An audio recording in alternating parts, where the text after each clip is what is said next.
نحمده ونصلي ونسلم على رسول الكريم اما بعد فاعوذ بالله من الشيطان الرجيم بسم الله الرحمن الرحيم النبي أولى بالمؤمنين من أنفسهم وأزواجه أمهاتهم صدق الله مولانا العظيم وصدق رسوله النبي الأمين الكريم ونحن على ذلك من الشاهدين والشاكرين والحمد لله رب العالمين. سبھی حضرات کی بارگاہ میں اللہم صلی علی سیدنا و مولانا محمد وعلی آل سیدنا مولانا محمد وبارک وسلم صلی علیہ. حمد و صلوات کے بعد آج بحمدی تعالی رمضان مبارک کی 9 تاریخ ہے اور کل آنے والا ہفتہ رمضان مبارک کی 10 تاریخ. جیسے کہ میں نے عرض کیا تھا کہ ماہ رمضان کی 3 تاریخ کو سیدہ کائنات خاتون جنت سلام اللہ علیہ کا یوم وصال تھا اور جمعے کے دن میں نے عرض کیا تھا کہ ہفتے کے دن آپ کا یوم وصال ہے تو آپ اہتمام کریں. 10 تاریخ کو ملکہ دو جہاں خاتون جنت ام المومنین حضرت سیدہ خدیجہ الکبریٰ سلام اللہ علیہ آپ کا کل آنے والا جو دن ہے 10 رمضان کو آپ کا وصال ہے. تو مناسب سمجھتا ہوں کہ ان کے بارے میں کچھ بات عرض کروں. کلام پاک میں اللہ تعالیٰ ارشاد فرماتا ہے کہ النبی اولیٰ بالمؤمنین من انفسہم. اللہ تعالیٰ فرماتا ہے کہ میرے نبی سرکار دو عالم صلی اللہ علیہ وسلم وہ مومنوں کی جانوں سے زیادہ اولیٰ ہے. یعنی سرکار دو عالم صلی اللہ علیہ وآلہ وسلم اہل ایمان کی ان کی جانوں ان کی ذات سے بھی زیادہ حضور کیا ہے اولیٰ ہے. قرآن کی اصطلاح میں یہ اولیٰ کا مادہ جو ہے ولی ہے، واو لام یا. کلام پاک میں یہ تقریباً 4 معنوں میں استعمال ہوا ہے، 5 معنوں میں. ایک معنی اللہ کی ذات کے لیے خاص ہے، وہ نہ حضور کے لیے بولا جا سکتا نہ کسی اور کے لیے. باقی اس کے جو 4 معنی ہیں ان سب کا مصداق سرکار کی ذات ہے. اولیٰ کے بمعنی قریب اقرب کے بھی ہیں، اولیٰ کے معنی محبوب کے بھی ہیں، اولیٰ کے معنی مالک کے بھی ہیں اور اولیٰ کے معنی مددگار کے بھی ہیں. یہ 4 معنی. ایک اولیٰ کے معنی حقیقی مالک، وہ صرف اللہ کی ذات ہے.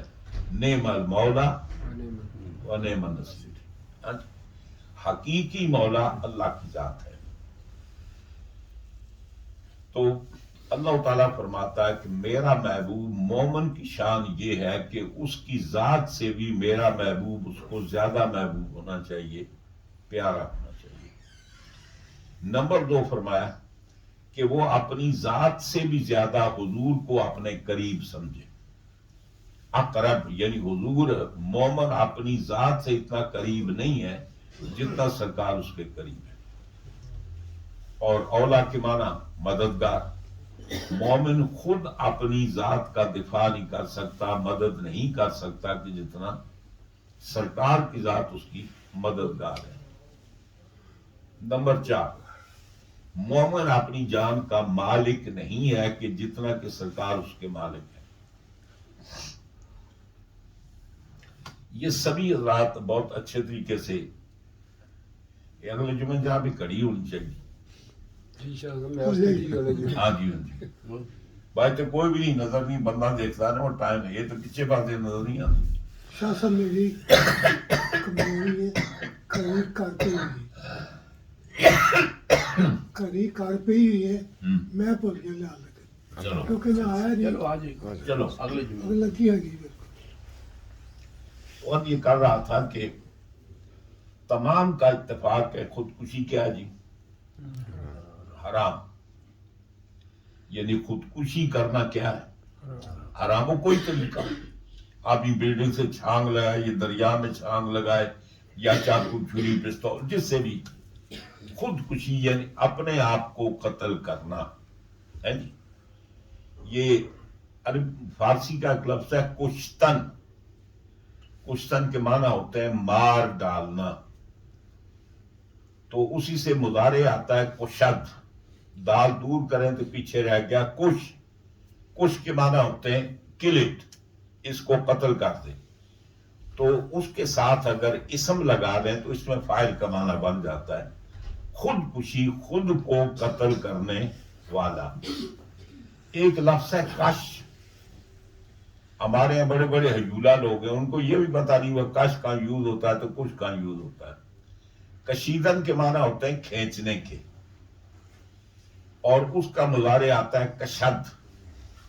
دال دور کریں پیچھے رہ گیا کش، محنت کش ہے جی، جفا کش ہے جی. وہ وہاں استعمال ہوتے ہیں یعنی محنت کرنے والا، ظلم سہنے والا وغیرہ وغیرہ. ایسے کن اور کن میں بھی فرق ہے.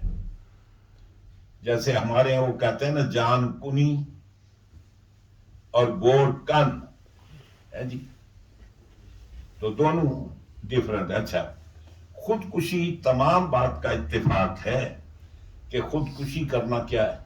حرام ہے. رب تعالیٰ کلام پاک میں فرماتا ہے کہ اپنے آپ کو ظاہر مت کرو، خودکشی نہ کرو. اللہ تعالیٰ نے منع فرمایا. بعض فقہا یہ بھی فرماتے ہیں کہ خودکشی کرنے والے کی نماز جنازہ نہیں ہے. فتویٰ اس پر ہے کہ جنازہ پڑھا جائے گا، لیکن اس میں یہ اختلاف موجود ہے جیسے آج کل سپریم کورٹ اختلاف کا شکار ہے. فقہا کے اندر اختلاف موجود ہے. بعض فقہا کہتے ہیں کہ خودکشی کرنے والے کی نماز جنازہ نہیں ہے. کیوں؟ اس نے بہت بڑا برا حرام کام کیا ہے. اچھا، ایک آدمی ہے، مثلا میں زندہ ہوں جی، میری زندگی کا بینیفٹ کس کو ہے؟ مجھے. میں زندہ رہتا ہے، اس کا فائدہ مجھے ہوتا ہے. مزید کھاتا پیتا، مزید عیش کرتا جی. اگر میں کسی وجہ سے تنگ آ کر اپنی زندگی کو ضائع کر دوں تو میں نے کسی کا کیا نقصان کیا؟ تو حرام کیوں جی؟ اس کا مطلب ہے کہ یہ جو میری جان ہے نا، جس کو میں اپنی سمجھتا ہوں، یہ میری نہیں ہے، یہ کسی کی ہے. جس طریقے سے کسی کی پراپرٹی کو ضائع کرنا یہ جرم ہے، اسی طریقے سے خودکشی کرنا جرم ہے کہ یہ جان ہماری پراپرٹی نہیں ہے، یہ کسی کی ہے. اس کا مالک کون ہے؟ جب حضور دنیا میں تشریف لائے تو پہلا کلمہ جو حضور نے ادا کیا، حضور فرماتے رب حب لی امتی امتی، اے اللہ میری امت مجھے ہبہ کر دے، گفٹ کر دے. یہ عام طور پہ لوگ اس کا ترجمہ کرتے ہیں بخش، یعنی فارگیو. اس کے معنی بخشش کے معنی فارگیونیس کے نہیں ہیں، گفٹ کے ہیں. وہابا یہاب و ہبا تک، یہ ہبا سمجھتے ہیں جی. یہ ہمارے جو زمینیں نہیں ہوتی، آپ وہ فری آپ کاسٹ بغیر کسی معاوضے کے وہ کسی کو زمین آپ دے دیتے ہیں، ہبا کر دیتے ہیں جی. تو ہبا کے معنی یہ ہوتے ہیں کہ بغیر کسی معاوضے کے کوئی چیز دوسرے کی ملکیت میں دے دینا. حضور اللہ کی بارگاہ میں عرض کرتے ہیں رب حبلی امتی، میری امت مجھے ہبا کر دے، مجھے مالک بنا دے. جب ہم پیدا ہوئے، بلکہ سرکار کی ولادت کے وقت سرکار نے یہ دعا فرمائی، اللہ تعالیٰ نے پوری امت حضور کی ملکیت میں دے دی. اب ہم خودکشی کرتے ہیں تو حضور کے مال کے اندر زیادتی کرتے ہیں، اس لیے حرام ہے. تو اولا کے معنی ہوتے ہیں مالک. ہم اپنی ذات کے مالک نہیں ہیں جتنے حضور مالک ہیں. اس بات کو نہیں پھیلانا چاہتا، بات مجھے اور عرض کرنی ہے. فرمایا وَأَزْوَاجُهُ أُمَّهَاتُهُ، جب حضور کا یہ مقام ہے تو حضور کی ازواج مسلمانوں کی، مومنوں کی مائیں ہیں. حضور کی ازواج ہماری مائیں ہیں. کن معنوں میں؟ دو معنوں میں. وہ ہماری حقیقی مائیں نہیں ہیں، سمجھ گئے؟ دو معنوں میں ماں ہیں. ایک اس لیے کہ جیسے حقیقی ماں سے نکاح نہیں ہو سکتا، حضور کی ازواج مطہرات حضور کے وصال کے بعد بھی ان سے نکاح نہیں ہو سکتا. سمجھ گئے جی؟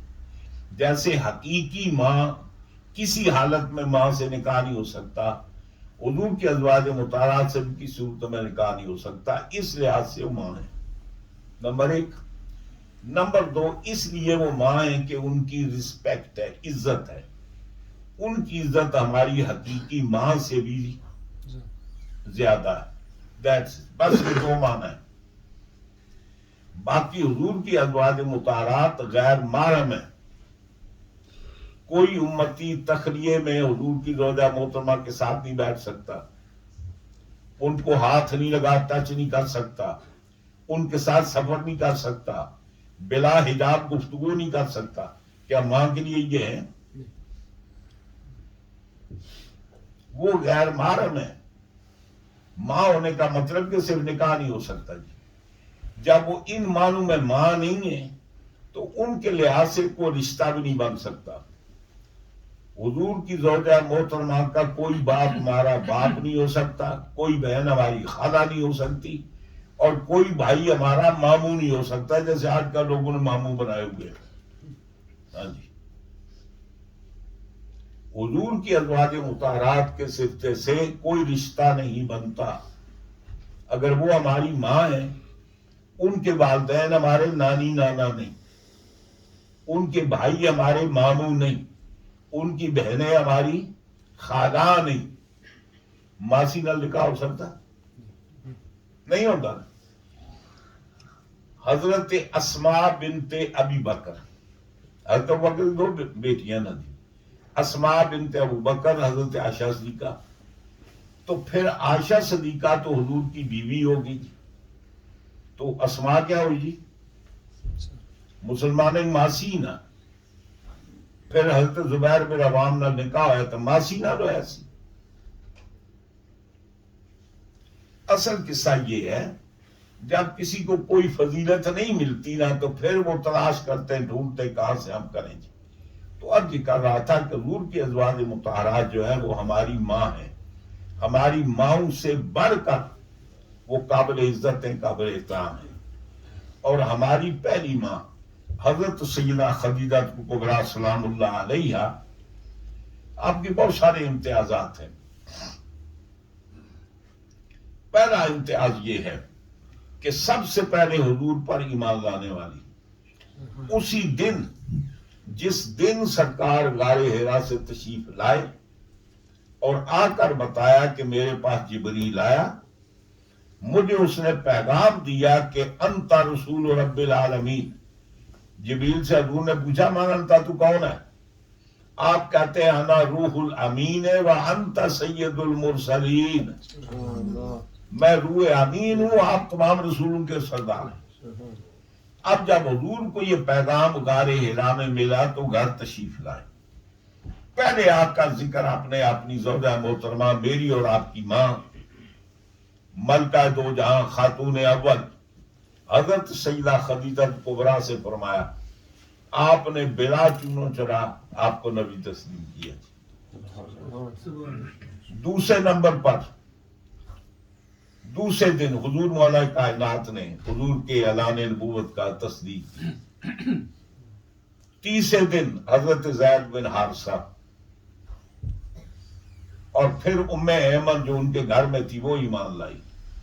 پھر حضرت ورقہ بن نوفل ایمان لائے. یہ گھر کے اندر جو افراد 5 تھے یہ سارے 1-2 دن کے اندر حلقہ بہوش اسلام آئے. گھر کی 4 دیواری کے باہر سب سے پہلے جو ہستی ایمان لائی وہ حضرت ابوبکر صدیق ہے، تقریباً مہینہ 2-3 مہینوں کے بعد. اس لیے کہ جب حضور نے اعلان فرمایا تو وہ مکے میں تھے ہی نہیں، وہ بغرض تجارت یمن میں گئے ہوئے تھے. 2-3 مہینے کے بعد واپس آئے. جب آئے تو پتا چلا کہ سرکار دو عالم صلی اللہ علیہ وسلم نے اعلان نبوت کیا ہے. حضور کی بارگاہ میں گئے، حضور سے دلیل پوچھی کہ آپ اگر رسول ہیں تو دلیل کیا ہے. حضور نے فرمایا وہ جو یمن میں تمہیں راہب ملا تھا اس نے جو تم سے باتیں کی تھی وہ دلیل کافی نہیں ہے؟ کہتے ٹھیک ہے پھر کلمہ پڑھاؤ. سمجھ گئے؟ تو سب سے پہلے ایمان لانے والی میری اور آپ کی ماں حضرت خدیجہ الکبریٰ، اور سب سے زیادہ حضور پر مال خرچ کرنے والی بھی وہی ہے. تمام صحابہ نے زندگی میں جتنا حضور کے لیے خرچ کیا وہ حضرت ابوبکر صدیق رضی اللہ تعالیٰ عنہ، حضرت عثمان غنی ہو، عبد الرحمن بن عوف ہو. ایک ہوتا ہے کہ کوانٹیٹی، زیادہ مقدار میں کس نے پیسے خرچ کیے. جی مائی صاحب حضرت سید عائشہ صدیقہ سلام اللہ علیہ ارشاد فرماتی کہ میرے والد صاحب بس 40,000 درہم تھے، آپ نے 5,000 درہم اپنے گھر کے خرچے کے لیے رکھے اور 35,000 درہم حضور کی بارگاہ میں اسلام کے لیے خرچ کیے. اس سے کہیں زیادہ حضرت عثمان غنی نے خرچ کیے. وہاں تو فکس لمٹ ہے نا 35,000. حضرت عثمان غنی نے تو لاکھوں ہزار خرچ، مطلب سینکڑوں ہزار اسلام پر خرچ کیے. عبد الرحمن ابن عوف نے بھی سینکڑوں، انہوں نے بھی بہت زیادہ خرچ کیے. اور تمام صحابہ کا خرچہ ایک طرف، اور حضرت سیدہ خدیجہ الکبریٰ سلام اللہ علیہ نے جو خرچ کیا، تمام صحابہ کا خرچہ آپ کا 10% بھی نہیں ہوتا. جی آپ، اللہ تعالیٰ نے آپ کو بے پناہ دولت عطا فرمائی. حضرت ابوبکر صدیق رضی اللہ عنہ روایت کرتے ہیں کہ حضور نے ایک دفعہ پریشان تھی، شکایت کی، کچھ غریب کچھ یتیم ملے تو حضور کچھ پریشان تھے، کچھ ہوتا تو دیتے. گارا ذکر کیا، مائی صاحبہ نے کچھ نہیں کہا. جی آپ اندر گئی، سارا مال نکالا. جی حضرت ابوبکر صدیق فرماتے ہیں کہ حضور نے وہ صنادید قریش کو بلایا اور ان کے سامنے مال ڈھیر کر دیا. درہم نہیں، دینار. 20 درہم کا ایک دینار، دینار سونے کا سکہ. وہ دینار کا اتنا ڈھیر لگا. حضرت ابوبکر صدیق فرماتے ہیں کہ اس ڈھیر کے اس طرف بیٹھے ہوئے بندے مجھے نظر نہیں آ رہے تھے. اب سونے کا دینار کا ڈھیر لگائیں کہ سامنے کے بندے نظر نہ آئے تو اس کی مقدار کتنی ہو سکتی ہے. اب صنادید قریش موجود ہے، سب کی موجودگی میں کہا کہ آج کے بعد اس مال کے ساتھ میرا کوئی تعلق نہیں. اس مال کے مالک حضور ہے، خرچ کریں ان کی مرضی، روک کر رکھے ان کی مرضی. اور پھر جب حضرت سیدہ خدیجہ الکبریٰ کا وصال ہوا تو حضور کے پاس ان کے کفن کے پیسے نہیں تھے. اور پھر آپ اور ساری باتیں عرض کی جا سکتی ہیں. آپ کا مقام وہ ہے کہ دنیا میں بھی حضور جتنا عرصہ رہے نا، شادی کے بعد کس کے گھر میں رہے؟ خدیجہ الکبریٰ کے گھر میں. جنت میں کس کے گھر میں ہوں گے؟ حضرت خدیجہ الکبریٰ کے گھر میں ہوں گے. حضور معراج میں یہ دیکھا ہے کہ اے خدیجہ میں نے تیرا مکان دیکھا جو موتیوں کا، قواریر کا، جواہرات کا بنا ہوا، ساؤنڈ پروف ہے، شیشے کا بنا ہوا ہے، اور اس کے اندر یہ کوالٹی کہ وہاں رہنے والا پریشان نہیں ہو سکتا. وہ میں تیرا مکان دیکھ کر آیا ہوں. یہ اللہ نے ان کے عطیے پر جبریل کو بھیجا، جا کر میرے محبوب سے کہا کہ آپ کی بیوی کے لیے ہم نے وہ مکان تیار کیا ہے، جب حضور جنت میں جائیں گے تو کھاؤں گے خدیجہ کے مکان میں. تو یوں سمجھیے کہ آپ کا وہ مقام ہے. بہت ساری باتیں. اور آپ 25 سال تک حضور کے حرم میں رہی. 25 سال میں ایک دفعہ بھی ناراضگی نہیں ہوئی، ذرا بھی. ایسی نہیں کہ سرکار کبھی ناراض ہوئے، اور نہ 25 سال میں ایسے ہوا کہ حضرت خدیجہ الکبریٰ کبھی ناراض ہوئی. 25 سال گزارے. حضور کی ساری اولاد انہی میں سے ہے. حضرت سیدہ عائشہ صدیقہ سلام اللہ علیہ فرماتی ہیں مجھے کسی بیوی پر رشک نہیں آیا ماں سوائے حضرت خدیجہ کے. جی حضور جب بیٹھتے تو خدیجہ کا ذکر کرتے، جب بیٹھتے تو انہی کا ذکر کرتے. مائی صاحبہ نے حضور کی بارگاہ میں عرض کہی یا رسول اللہ، وہ بوڑھی عورت تھی، آپ بار بار ان کا ذکر کرتے ہیں، اللہ نے ان سے بہتر آپ کو بیوی عطا کی ہیں۔ حضور فرماتے ہیں خدا کی قسم خدیجہ سے بہتر مجھے بیوی نہیں ملی۔ جب لوگ میرا انکار کر رہے تھے اس نے سب سے پہلے میری تصدیق کی، جب لوگ محروم کر رہے تھے تو سب سے پہلے اس نے مجھے غنی کیا۔ اور قرآن شاہد ہے، علم یجد کا وجدہ کا عائلا فاغنا، اے محبوب ہم نے آپ کو ضرورت مند پایا اور آپ کو غنی کر دیا۔ اے بے مال خدیجہ، خدیجہ کے مال سے آپ کو غنی کر دیا، توانا کر دیا جی، وہ مقام عطا کیا۔ تو حضرت سیدہ خدیجہ الکبریٰ سلام اللہ علیہ، میں شاید قبرستان میں بیٹھا ہوں، میں سر تھلے سر کے جناب سٹ کے بیٹھے ہی وہ یہ کوئی سبحان اللہ نہیں، کوئی ماشاء اللہ نہیں، کو کچھ نہیں، اس طریقے سے سارے پریشان بیٹھے ہیں کہ میں پتہ نہیں میں کی گلا کر رہے ہیں جناب۔ محفل کا اندازہ یہ ہے کہ بات پسند آئے بندہ سبحان اللہ کہتا ہے، ماشاء اللہ کہتا ہے، سر تھلے سٹ کے بس جس طریقے سے کوئی رشتے دار مر گیا، سامنے آنکھوں میں آنکھیں ڈال کر آپ اپنی مسکراہٹ کا اظہار کریں کہ آپ کو یہ جو مخدرات اسلام ہیں ان کی باتیں پسند ہیں۔ حضور نے فرمایا کہ خدیجہ سے بڑھ کر مجھے بہتر بیوی نہیں ملی۔ لوگوں نے جب مجھے جھٹلا رہے تھے سب سے پہلے اس نے میری تصدیق کی، لوگ مجھے معروم کر رہے تھے سب سے پہلے دولت اس نے دی، اور اللہ نے مجھے ساری اولاد اسی میں سے دی ہے۔ فرمایا کہ آشا آج تم نے بات کی، آج کے بعد بات نہیں کرنا۔ وہ خدیجہ کبریٰ جو پہلی اسلام جن کا قربانیوں کا سلسلہ ہے، اور ویسے بھی حضور فرماتے ہیں اولیت قیامت تک جتنے لوگ اسلام لائیں گے، جتنا اسلام لانے کا ان کو ثواب ملے گا، ہر مومن کے ایمان کا ثواب خدیجہ کبریٰ کو ملے گا۔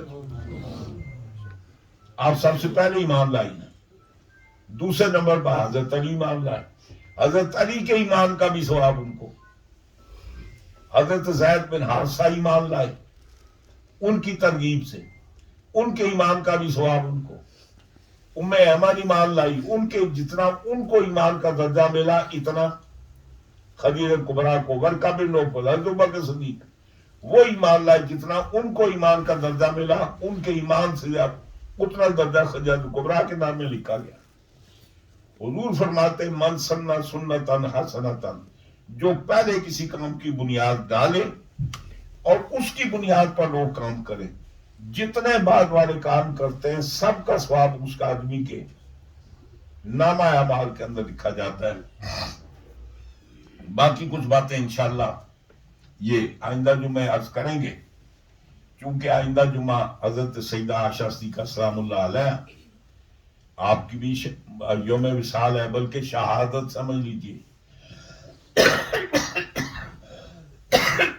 اور بدر کا دن بھی ہے، وہ عرض کریں گے، مائی صاحبہ کا بھی ذکر کریں گے۔ اس کے علاوہ جناب ایک اور گزارش ہے،